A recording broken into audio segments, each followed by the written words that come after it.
On va commencer par Betaram. Alors.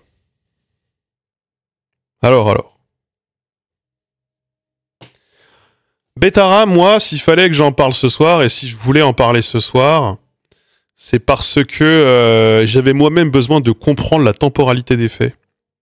Et le décortiquer un peu ce qui a l'air d'être une affaire politique assez importante, sans pour autant qu'on comprenne exactement tous bien. En fait, très honnêtement, même en lisant plein d'articles, il y avait tellement d'articles sur le sujet, sur ça, sur autre chose, etc., que c'était un peu dur de s'y retrouver. Alors du coup, je me suis basé sur... j'ai lu tous les articles 20 minutes du sujet, ils en ont fait beaucoup, parce qu'ils ont fait un dossier là-dessus.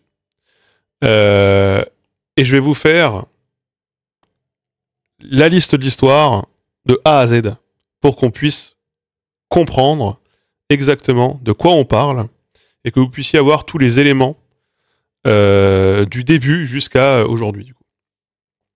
Alors déjà, il faut savoir, l'institution Notre-Dame de Betaram est un collège-lycée, voilà, c'est un collège et lycée catholique, il y a notamment un internat, on va voir, c'est important, qui a été fondé en 1837 à l'Etel ou l'Estel Betaram, voilà, c'est dans le 64, pas loin de Pau, une trentaine de kilomètres. Ça a été fondé, sachez-le, par Michel Garikowicz. Voilà. Celui-ci a aussi créé d'ailleurs la congrégation des prêtres du Sacré-Cœur de Jésus de Betaram. Voilà. En 2009, d'ailleurs, l'institution a changé de nom, c'est devenu le Beau Rameau, mais bon, tout ça, vous le trouvez sur Wikipédia, je l'ai littéralement lu sur Wikipédia. Donc ça ne nous intéresse pas énormément. Ce qui nous intéresse, c'est surtout de savoir, au moment où je vous parle, à l'heure où je vous parle, il y a actuellement 152 plaintes, donc un peu plus de 150 plaintes, qui ont été déposées pour des faits allant des années 1950 aux années 2010. A priori de 54 même à peut-être genre 2009, un truc comme ça pour être très précis, mais j'ai préféré viser un peu large dans la définition. Des plaintes qui visent des laïcs ou des prêtres, dont beaucoup sont décédés. Ces plaintes visent même très précisément 13 prêtres et 4 laïcs a priori, dont 3 étaient surveillants. Ce qui est assez important. Voilà. Oui, le chiffre a fait qu'augmenter. Alors, comment a commencé cette affaire, l'affaire Betaram? L'affaire Betaram, elle ne commence pas il y a un mois, quand on a entendu parler de François Bayrou. En fait, l'affaire Betaram, elle commence précisément il y a un an. Il y a 13 mois, d'être pour ailleurs, pour être exact, puisqu'elle commence, a priori, de ce que j'ai compris, le 1er février 2024, peut-être le 2 février, mais ça m'a l'air d'être le 1er février 2024, avec une ouverture d'une enquête préliminaire pour violence, pour viol et pour agression sexuelle aggravée. Donc ça, c'est une enquête qui est ouverte par le parquet de Pau, suite à une vingtaine de plaintes déposées. Et puis, on a Alain Esquer, dont vous allez beaucoup entendre parler hein, dans ce résumé. Alain Esquer, qui est aujourd'hui considéré comme le lanceur d'alerte, qui gère une page Facebook, qui gère la page Facebook des anciens élèves de l'établissement, qui recueille de nombreux témoignages. Alors, la page, elle s'appelle « Les anciens du collège les anciens du collège et lycée de Betaram, victimes de l'institution », c'est le nom de la page. Et donc, après l'ouverture de l'enquête, qui fait du bruit, hein, évidemment, bien sûr, localement, parce que c'est, vous allez voir, mais ça date pas, en réalité, de février dernier, bien plus tôt.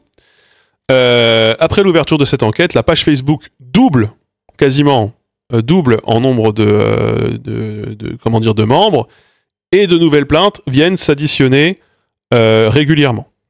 Merci Felknia, merci Daryl Gougou pour les subs.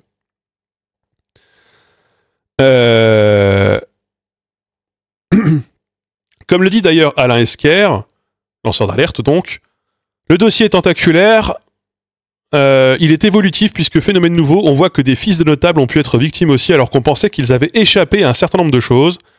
Oui, il y avait des protections, mais elles n'étaient pas suffisantes. Tout le monde était confronté à un moment ou à un autre à ce climat de violence, de perversité et de sadisme. Donc il y a du dépôt d'autres plaintes qui se font. À l'époque, l'établissement se défend en disant que oui, mais ça concerne des faits qui avaient, pour les plaintes en question, 35 ans. Nous, on a changé, on n'est plus les mêmes, c'est plus la même équipe pédagogique, les méthodes sont plus celles de l'époque, etc. Bon, il se trouve que quand on commence à fouiller un peu, on se rend compte que non seulement un surveillant général avait déjà été condamné en juin 96 retenez-le, ça va être important, pour avoir frappé et laissé des séquelles à vie à un élève de 14 ans, si j'ai bien compris. Je sais pas s'il est devenu sourd d'une oreille, mais en tout cas, il s'est fait défoncer le tympan à cette occasion. Et peut-être que par séquelles à vie, on entend parler de choses aussi qui peuvent être psychologiques. Et en 98, il y a eu une seconde affaire Betaram, 2 ans après, qui concerne là pour le coup directement l'ancien directeur d'établissement, le père Caricard, qui est accusé d'avoir violé un élève et qui a été mis en examen. Il a fini par être exfiltré au Vatican et il a fini par se suicider à Rome en l'an 2000. Donc, des affaires Betaram, il y en avait eu pas mal d'autres. D'ailleurs, entre-temps, quand je dis entre-temps, c'est entre-temps de cette affaire, c'est-à-dire entre 2024, 1er février 2024, quand l'enquête est ouverte, et aujourd'hui, il y a un surveillant, encore en fonction, qui a été ciblé par 8 plaintes. L'établissement, du coup, a dû l'écarter préventivement. Donc, la défense selon laquelle, par Betaram, ce sont des méthodes qui datent d'autrefois, on n'en est plus là du tout. A priori, non, il y a une forme de continuité. Et c'est important de le dire, une forme de continuité jusqu'à aujourd'hui. Voilà. Bien sûr. Donc, à partir de là, j'ai presque envie de vous dire que ça continue silencieusement jusqu'au 1 an de l'enquête, l'an de l'enquête qui nous plonge du coup à il y a un mois. On arrive à peu près 112 plaintes, je crois. J'ai noté 112, mais c'est peut-être 121, j'ai peut-être inversé de chiffres. Là, tout début 2025. Et puis, c'est un peu comme si on n'entendait plus parler de l'affaire. Ça piétine un peu. En tout cas, ça fait plus grand bruit. Quelques médias continuent de suivre ce dossier, 20 minutes par exemple, ou encore Sud-Ouest. Mais il y en a un autre qui s'invite dans le bal, et c'est Mediapart. Et là, pour beaucoup, pour moi, pour vous, j'imagine, Betaram, ça commence à ce moment-là, ça commence avec les révélations de Mediapart. Mediapart publie une enquête. Une enquête selon laquelle, une enquête dans laquelle on dit, en fait, et on affirme que François Bayrou était au courant de tous ces sévices qui étaient, qui étaient infligés aux enfants dans cet établissement. Pour cela, Mediapart se base sur plusieurs éléments. Tout d'abord, il avait 3 enfants dans cette école. Il y avait scolarisé 3 de ses enfants. Je ne sais pas combien il y a d'enfants au total, c'est peut-être d'ailleurs ces 3 enfants, je ne sais pas s'il en a plus ou moins. En tout cas, il y a 3 enfants de François Bayrou qui sont passés par cette école. Il ne pouvait être qu'au courant parce qu'il était élu local. Il a été député entre 86 et 2012 de cette circonscription, dans le Béarn. Il a été président du Conseil général entre 92 et 2001. Ça s'est passé à côté de Pau, là où il a toujours vécu, et là, ville dont il est maire d'ailleurs, entre parenthèses, depuis 2014. Et il a été ministre de l'Éducation nationale entre 93 et 97. Et en plus, et là c'est le clou du spectacle, à ce moment-là, Mediapart dit que François Bayrou a défendu l'établissement en 1996, lorsque précisément un élève s'était retrouvé, l'élève en question, donc c'est une plainte qui date de 93, quand l'élève en question avait eu gain de cause devant la justice en faisant condamner un surveillant pour des services pour la violence et services corporels, quoi. À ce moment-là, François Bayrou, alors qu'il était ministre de l'Éducation nationale, a défendu l'établissement de Notre-Dame de Betaram. Et donc, là, commence une période un peu compliquée pour François Bayrou. François Bayrou dira, et c'est ce qu'il disait juste avant d'ailleurs cette affaire, quand il avait déjà été entendu auparavant, c'est-à-dire en 2024, que oui, il y avait eu une rumeur il y a 25 ans sur le fait qu'il y aurait eu 1 ou 2 claques à l'internat, mais jamais rien de sexuel, il avait jamais entendu parler de rien d'autre, bref, bon, c'était pas quelque chose de très solide, c'était des bruits de couloir, bon, voilà. Ça, il disait ça au tout début de l'affaire en 2024. Mais selon Mediapart, cette défense ne tient pas parce que il aurait été alerté par des parents d'élèves et par une enseignante à au moins 3 reprises. Donc, le surveillant général qui a été condamné en 96, il ne pouvait pas ne pas être au courant. C'est littéralement quelqu'un de l'établissement de ses enfants qui se retrouve condamné pour violence sur un élève dans sa circonscription, dans son département, alors qu'il est ministre de l'Éducation. et qu'il a un mandat politique pour ces 3 fonctions. Et d'ailleurs, merci Sinorth pour le sub, et d'ailleurs, selon le père de la victime, donc de l'enfant violenté en 93 qui a fait condamner le surveillant en 96, selon le père de la victime, son fils, violenté, était dans la même classe que l'un des enfants de François Bayrou. Donc là, ça commence à se compliquer. François Bayrou ne pouvait aussi être qu'au courant parce que, précisément, il s'est déplacé, donc, 1 mois après cette affaire, après la plainte, enfin après la condamnation, à Notre-Dame de Bétarame pour soutenir l'établissement. Donc tu ne peux pas te déplacer pour soutenir un établissement si tu n'es pas au courant, c'est pas possible. Et surtout, le directeur de l'époque, le père Caricart, c'est celui qui sera accusé de viol du coup 2 ans plus tard, en 98, et qui se suicidera en l'an 2000, et à ses obsèques, parce que là aussi, François Bayrou dit qu'il n'a pas du tout suivi cette affaire, qu'il n'est pas du tout au courant, et qu'il n'a pas du tout suivi que le père Caricart avait été accusé de viol, il n'est pas au courant non plus, alors que, après le suicide de cet homme, sa femme s'est rendue aux obsèques de cet homme. Femme de François Bayrou qui, au passage, enseignait le catéchisme à Notre-Dame de Bétarame. Ça commence à faire beaucoup de présomptions. Et là, clou du spectacle, François Bayrou, tout ignorant soit-il de toutes ces affaires, serait intervenu auprès du juge d'instruction en charge de l'enquête sur l'affaire qui concernait le père Caricart, a priori. Donc, c'est que d'une manière ou d'une autre, il avait probablement dû être quand même au courant à un moment.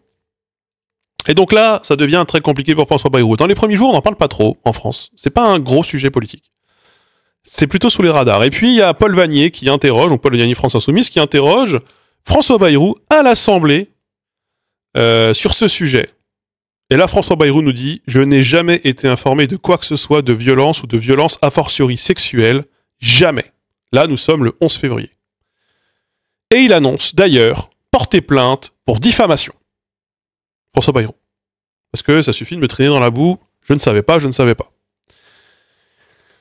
Il invoque 2 arguments. Selon lui, il ne pouvait pas savoir car il n'était plus ministre en 97, quand l'affaire a éclaté. En réalité, l'affaire n'a pas éclaté en 97, l'affaire a éclaté avant, quand il était ministre. C'est pour ça qu'il s'est déplacé, a priori. Voilà. Donc ça, c'est pas... Voilà. Et puis, surtout, il était quand même au Conseil général et il était quand même député. Ceci n'est pas un motif suffisant. Le deuxième argument, c'est qu'il ne peut pas être au courant, parce que s'il avait été au courant, il n'aurait jamais mis ses enfants dans un établissement à problème. Mais il y a l'air quand même d'avoir la suspicion de ses enfants étaient protégés. Ces enfants étaient protégés de par le statut de leur père, de par la défense de l'établissement de leur père. Ces enfants, a priori, n'étaient pas les cibles des bourreaux et avaient peu de chances de l'être. Et on le verra après, ces enfants, pour autant, ont été témoins. Ils n'ont pas été victimes. Donc ça, c'est une défense, pour le coup, très bancale.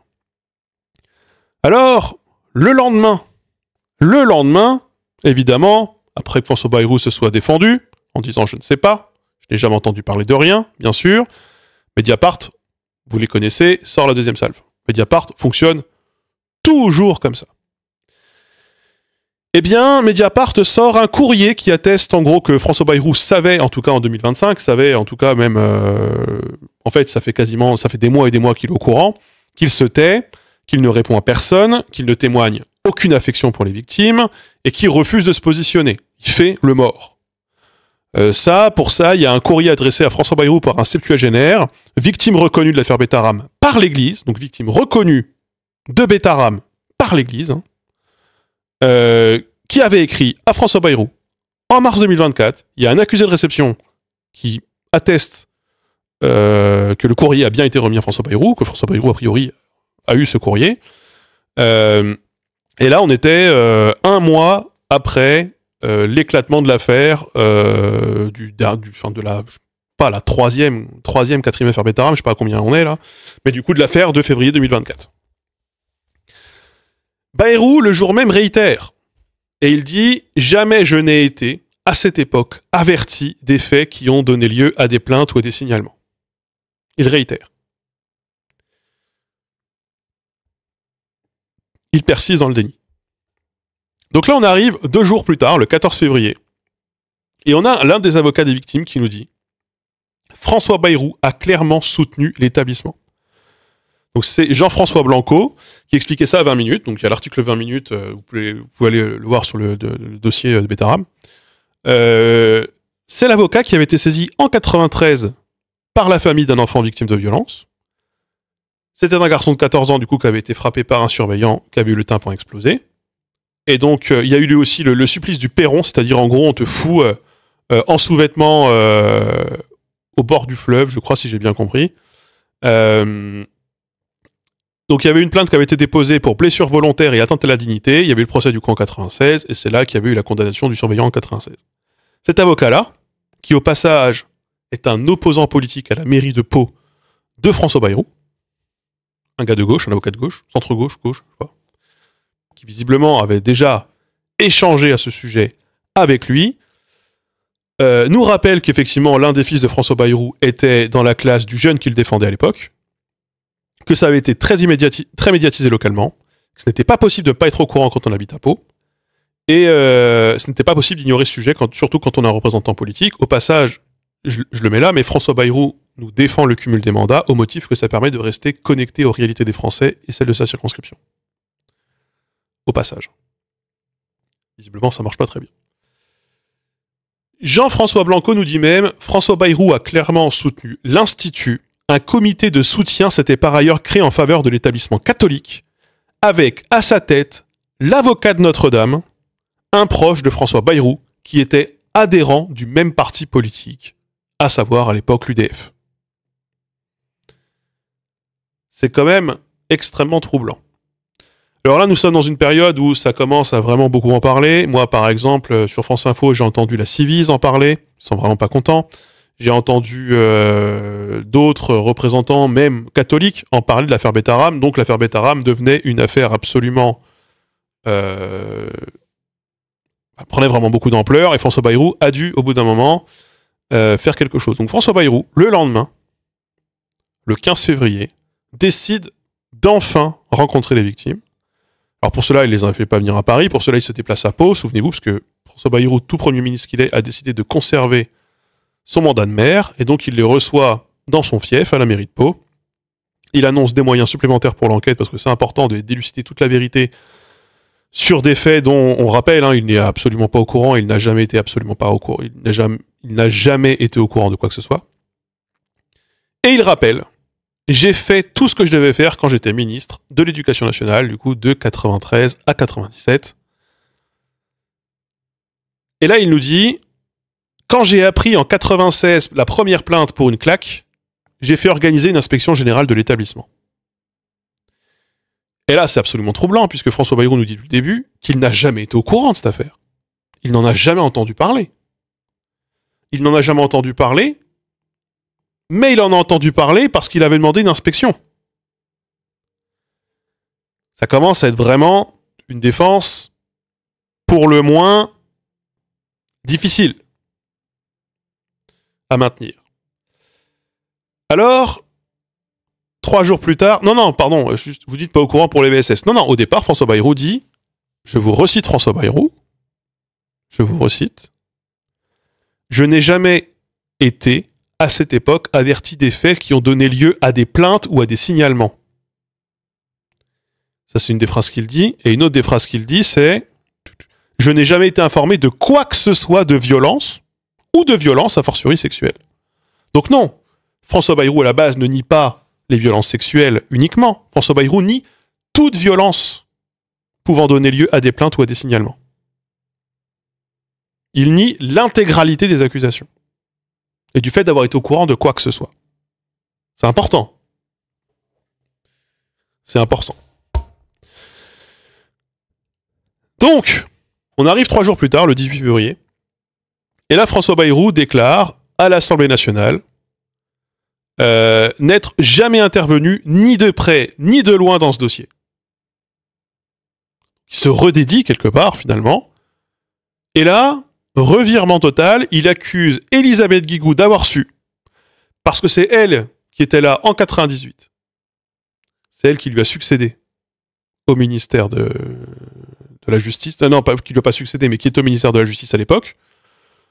Ministère de la Justice, parce qu'il dit qu'en gros, le procureur général avait tenu informer le ministère de la Justice, et donc Elisabeth Guigou, et donc c'est quelque part la faute du gouvernement Jospin, tout ça. Donc il essaye un peu de contre-attaquer en jetant le bébé aux socialistes, en leur disant « ça c'était vous, à l'époque, c'est pas moi », etc. Alors qu'en fait, encore une fois, l'affaire Betaram, liée à l'affaire Bayrou, ça devient une affaire Bayrou d'ailleurs, hein, quelque part, ce n'est pas qu'une question de t'étais ministre de l'Éducation nationale et tu ne savais pas. C'était ministre, pas président, mais au Conseil général, député, tes enfants y étaient, ta famille bossait, tout le monde t'a écrit et t'ignores depuis le début. C'est ça qui fait que François Bayrou est mis en cause. Ce n'est pas juste d'être ministre. En fait, que François Bayrou ait été ministre ou pas à l'époque, n'y change fondamentalement pas grand-chose. Ça rajoute évidemment une dimension un peu cocasse, mais ce n'est pas ça le cœur du problème. Donc, évidemment, à ce moment-là, il y a les premières gardes à vue qui tombent, 3 gardes à vue. On entend parler un peu. Je crois qu'il y en a 2 qui sont libérés parce que les faits de l'époque sont prescrits. Il y a notamment une très vieille personne, je crois de plus de 90 ans, qui est notamment en garde à vue. Là, j'ai pas été revoir, mais je me souviens vite fait de ça.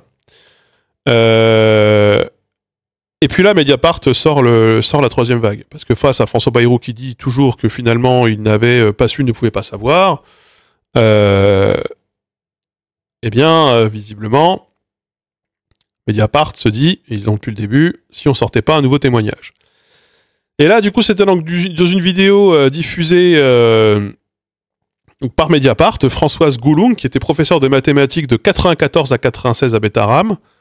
Donc on est après les faits des années 80, on est vraiment pendant la période où François Bayrou est ministre de l'Éducation nationale, pardon.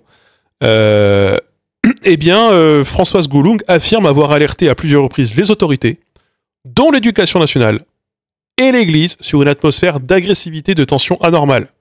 Et selon elle, François Bayrou, alors ministre de l'Éducation, n'aurait pas donné suite à un courrier qu'elle lui avait adressé.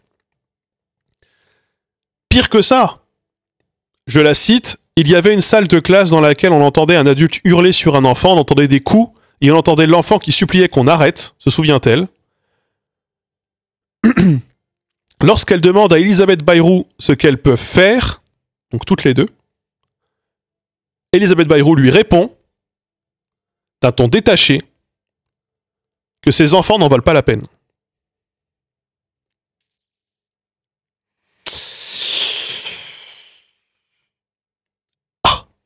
C'est raide un peu, hein.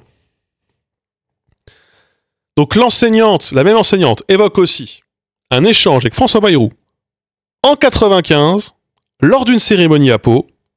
Je lui dis qu'il faut faire quelque chose car c'est très grave ce qui se passe à Betaram. Elle lui répond, oui, on dramatise.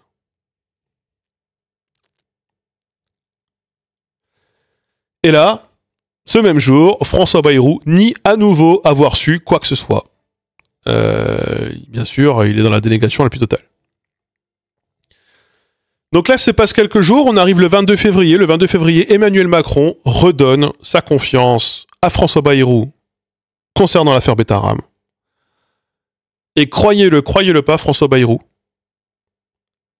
a l'air, à ce moment-là, pour d'autres raisons aussi, de grimper dans les sondages. François Bayrou plonge chez les 18-24 ans dans les sondages à cause de l'affaire Betaram, mais il gagne des points, pas mal de points, chez les sympathisants du RN et de LR, chez les artisans, les cadres et les chefs d'entreprise, qui sont très contents du budget qu'il nous a fait, et pour qui l'affaire Betaram n'est absolument pas un problème.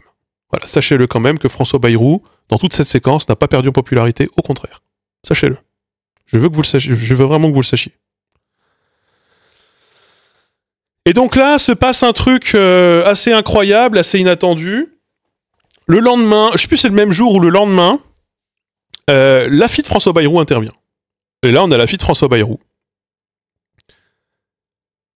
On a notamment un témoignage en fait qui implique une scène vécue par une de ses filles. En fait, on entend quelqu'un, moi je l'ai entendu sur France Info, qui nous explique, et là-bas c'est dans le sud-ouest qu'on nous le dit, que y a quelqu'un qui dit vraiment qu'il a assisté à une scène de violence à l'égard d'un élève, et que la fille de François Bayrou était présente, et qu'elle ne pouvait pas ne pas en avoir parlé à ses parents, et qu'elle avait elle-même été choquée. Ça, c'est un ancien élève, qui le dit.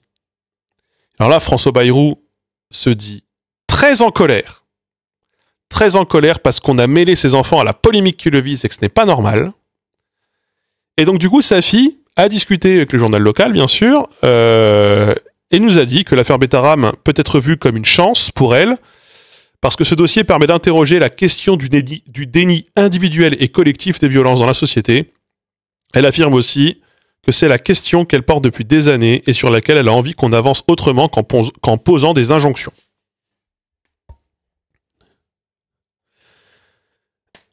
Et là, François Bayrou réagit. Celui qui me fera mêler mes enfants à tout ça n'est pas né. Et qu'il se redit très en colère.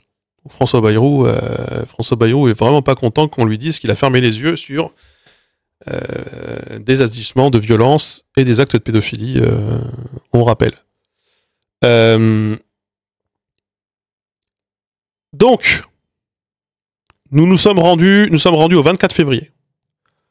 Et là, 24 février, enfin, dans cette période-là, et du coup, 24 février, de nouvelles plaintes contre Betaram, ce qui porte le nombre de plaintes à 152 aujourd'hui au moment où je vous parle, et une plainte contre François Bayrou pour non-dénonciation de crimes et de délits. Il faut savoir qu'aujourd'hui, Betaram, c'est, et je l'ai noté plus bas,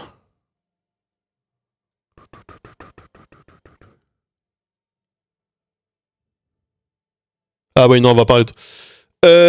oui, alors pardon, Betaram, c'est une chose. Dans l'affaire Betaram, il y a quelqu'un qui a été pour le coup mis en garde à vue et qui est absolument central dans le dossier. C'est un individu surnommé Cheval. Cheval, qui est un surveillant un peu vicieux, visiblement très sadique, est un surveillant qui est décrit, donc un surveillant général, qui est décrit comme particulièrement violent, qui alterne les châtiments corporels et des caresses forcées entre les années 70 et 80. Et à lui seul, c'est la moitié des plaintes. Quasiment la moitié des plaintes. Plus de 70 plaintes ciblent précisément cette personne. Pour des faits qui, du coup, sont tous prescrits. Bien sûr. Alors, il faut savoir que malgré, visiblement, les signalements de l'époque, les discussions qu'il y a pu avoir, les remontées qui ont été faites à François Bayrou notamment, ce surveillant n'a jamais été inquiété. Il a continué sa carrière tranquillement jusqu'en 2018, quand il a pris sa retraite. Il a même fini directeur adjoint d'un collège privé à Châteauroux. Voilà. Tranquille. Actuellement, il est poursuivi. Enfin, il est poursuivi. Il y a une plainte qui le vise pour viol. Un viol. 18 agressions sexuelles. Alors, pas 18 agressions sexuelles, pardon. Des agressions sexuelles sur 18 personnes différentes. Et des violences physiques sur 55 personnes différentes. Il a reconnu une partie des faits. Globalement, il a reconnu avoir été un peu strict. Mais il dit rien de sexuel. Donc, cet homme de 70 ans a été relâché aujourd'hui, puisque les faits sont prescrits.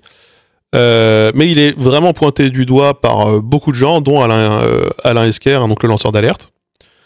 Dans la liste des faits qui lui sont reprochés, il y a par exemple de rentrer dans les douches des élèves, de mettre des fessées cul nu aux élèves, de courser les élèves, de les agresser bien sûr physiquement, de les frapper, de les mettre dehors en plein hiver, en pyjama, en pleine nuit, de les pousser dans les escaliers, et bien sûr, après les sévices corporels, des caresses totalement déplacées, des agressions sexuelles donc, et surtout aussi un système dans lequel il obligeait les grands de l'établissement, qui étaient souvent les bullies, donc les caïds, les jeunes un peu violents, plus grands, de répéter les actes que lui-même faisait sur les plus petits. Voilà. Donc actuellement, l'affaire Pétaram, c'est celle-là. Et donc du coup, vous posez la question de la prescription. Oui, parce que du coup, se pose la question de est-ce qu'on peut vraiment prescrire ce genre de choses? Oui, c'est prescrit. Après, est-ce qu'on peut rouvrir et tout? Je suis pas juriste, mais il y a, j'imagine, un dossier médiatique dont moi voilà, je suis pas juriste, je ne sais pas. J'ai entendu la Civis sur le sujet et un autre gars là qui est pas la Civis mais qui est un autre truc, je sais plus comment ça s'appelle, qui nous expliquait quand même que c'est un enfant sur 5 qui dans le cadre scolaire est victime d'agression sexuelle ou de viol. C'est énorme. Et il disait que 60% des cas d'agression sexuelle ou de viol dans le cadre scolaire sont perpétrés dans des établissements privés confessionnels. Alors, c'est des chiffres où c'est ce dont je me souviens de ce qu'il a dit à la radio, je ne sais pas retrouver précisément, mais je me souviens qu'il disait ça à la radio. Et donc se pose quand même la question du contrôle, du financement et de la supervision des écoles privées dans ce pays. Au bout d'un moment. Vraiment.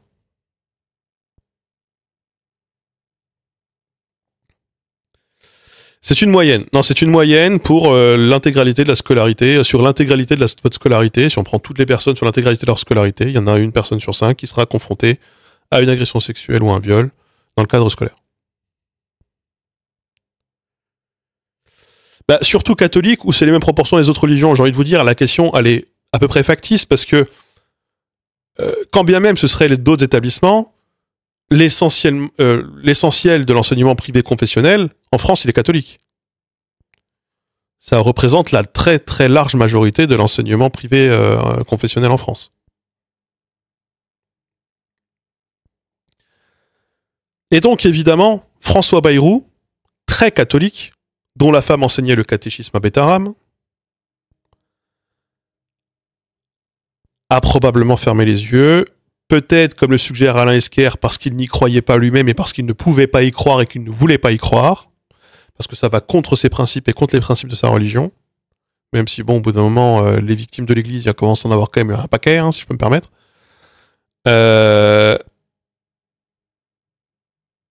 Soit aussi pour préserver ses intérêts et sa bonne réputation, je ne sais pas. Là-dedans, il y a aussi une lecture de classe. C'est évident. C'est évident. Bien sûr.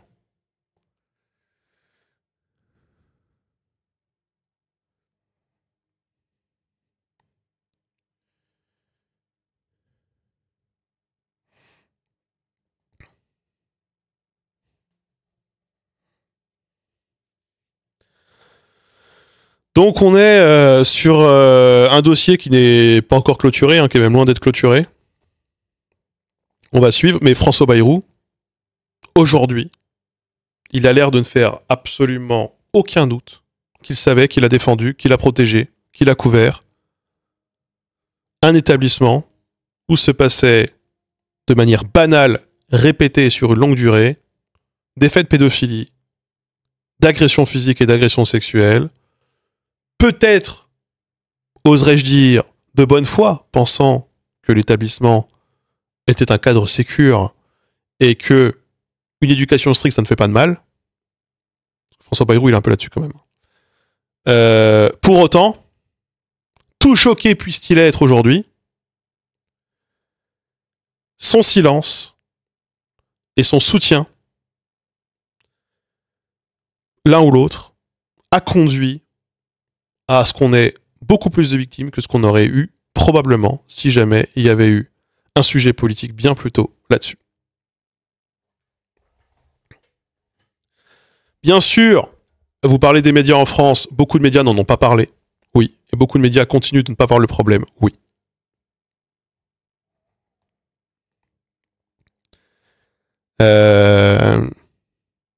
Comme le dit d'ailleurs un gars que j'ai entendu sur ce sujet aussi, qui tient une association qui est un ancien incivisme mais qui n'y est plus, il y a d'autres Bétharram en France aujourd'hui. On a commencé à voir quelques établissements quelques autres établissements être mis en cause. Et donc on est peut-être de manière plus générale on a peut-être affaire à un balance ton établissement catholique ou balance ton école privée, je ne sais pas. Et combien d'autres élus ou notables locaux, parce que si François Bayrou a défendu, combien de notables locaux non élus ont défendu cet établissement? Si, la question se pose. Et dans combien d'autres régions des notables défendent ces établissements privés confessionnels où ils mettent tous leurs gamins et où, paradoxalement, ils sont en danger, eux comme beaucoup d'autres. Hein. Vraiment.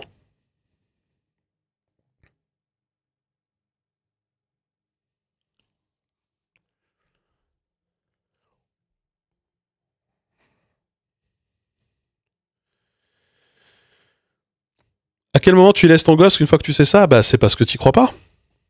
C'est les enfants, ils mentent. François Bayrou ne croit pas les enfants. François Bayrou ne croit pas les victimes.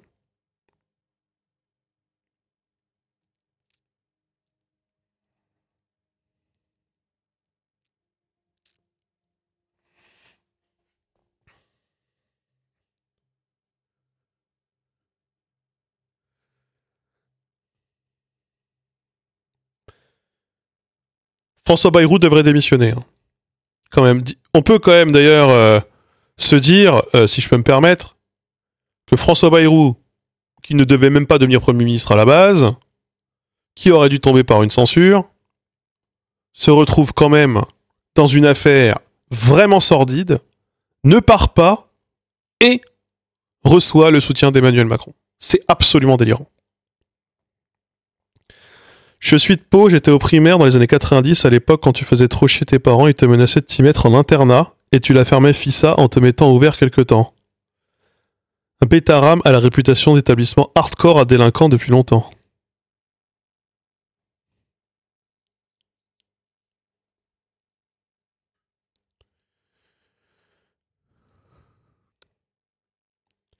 Je crois surtout qu'il savait et qu'il pensait que ses gosses le méritaient, contrairement aux siens. C'est possible. C'est plus que possible.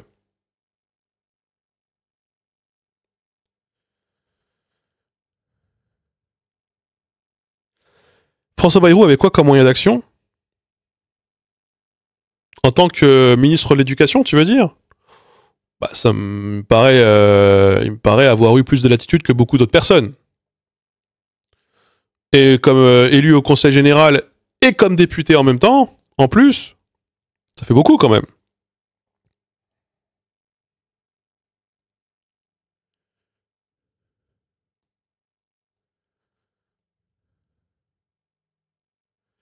On en revient à la claque qu'il avait mis. Oui, pour ceux qui ne connaissent pas l'image, il avait foutu une claque à un gamin qu'il accusait de lui faire les poches. À l'époque, mes parents trouvaient que François Bayrou avait eu raison. Ça, c'était communément admis. On a fait du chemin en 20 ans, heureusement, que non, tu pouvais faire un pas à un gamin. Pas de problème. Même les droitos sont contre les pédos, je trouve ça étonnant que Bayrou ne tombe pas en disgrâce. Non, les droitos sont contre les pédos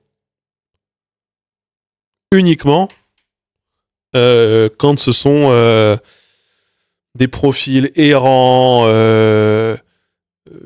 louches, qui s'en prennent à leurs enfants directement. Cela, faut leur couper les couilles et les pendre haut et court, bien sûr.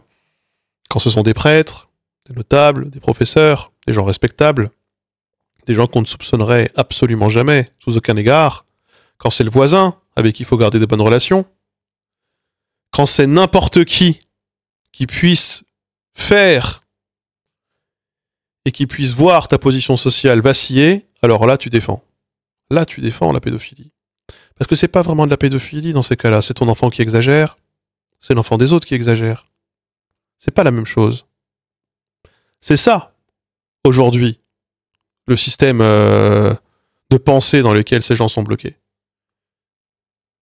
On s'en fout des preuves ou pas des preuves.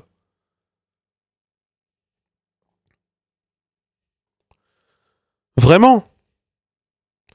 C'est pas comme ça que ça se passe dans leur tête. Je me souviens absolument du pensionnat de Chavagne. Je me souviens absolument.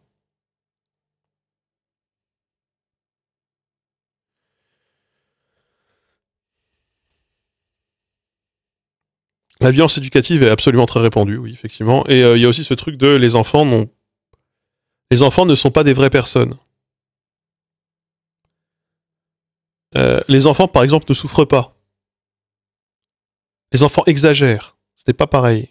Moi, j'ai un exemple très précis. Moi, c'est un exemple que j'ai du milieu médical. Je m'étais fait faire une biopsie rénale, une ponction rénale quand j'avais, je sais plus, 13-14 ans. Vous savez, je le sais maintenant, je suis plutôt résistant aux anesthésies, aux antidouleurs. Je l'ai dit au médecin que je sentais tout. Il m'a dit ce n'est pas possible, je t'ai mis en anesthésie, tu ne sens rien. Et il m'a fait la ponction. J'ai tout senti. J'ai eu envie de crever. J'avais mal, je souffrais. Mais en tant qu'enfant, on ne pouvait pas me faire confiance, y compris sur mon propre ressenti de la douleur, puisque je n'étais qu'un enfant. Et je pense que c'est assez symptomatique de comment fonctionne la société aujourd'hui et de là d'où on vient. Les enfants ne sont pas des vraies personnes. Ça joue beaucoup.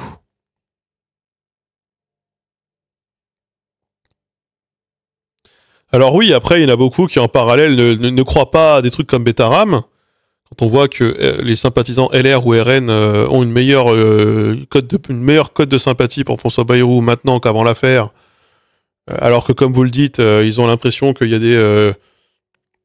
des wokistes suceurs de sang qui vont leur apprendre leurs enfants qu'ils ont un zizi ou une zézette et qu'il faut pas qu'on la touche, mais du coup ça veut dire que ça sexualise les enfants et que c'est quand même caca, etc. machin.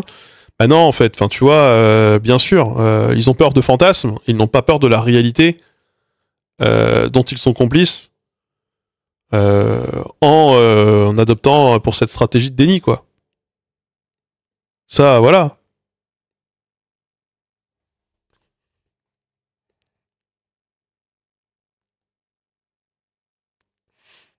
Alors oui, il y a la même chose pour les femmes, et d'ailleurs, il y a la même chose pour les... Très précisément, je sais que ma femme m'a bossé là-dessus, précisément, pour les femmes noires.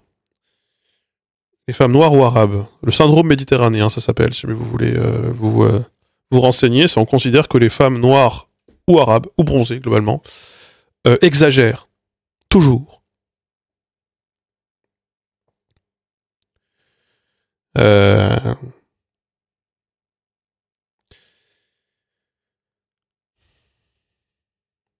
François Bayrou doit partir, en tout cas. Ciao à lui. Vraiment.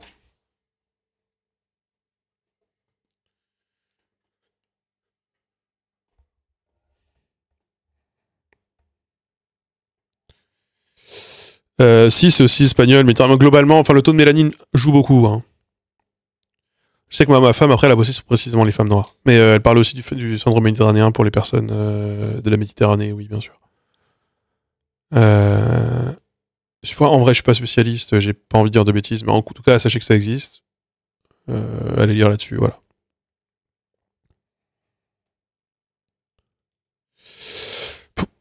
Pas que les femmes, le syndrome méditerranéen, c'est un mot pour dire que les médecins sont massivement racistes. Oui, là, je parle des femmes parce qu'on parlait des femmes juste avant. Oui, effectivement. Parce que, oui, c'est moi, peut-être, pardon, dans ma tête, dans le chemin de pensée que j'ai fait, c'est que ma femme, en fait, elle a fait sur les femmes. Et parmi les femmes arabes et noires sont encore moins bien traitées et moins prises en charge et moins crues. Voilà.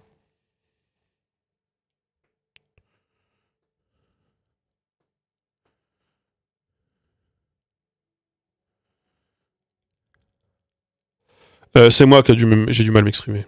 Voilà, bon, bref.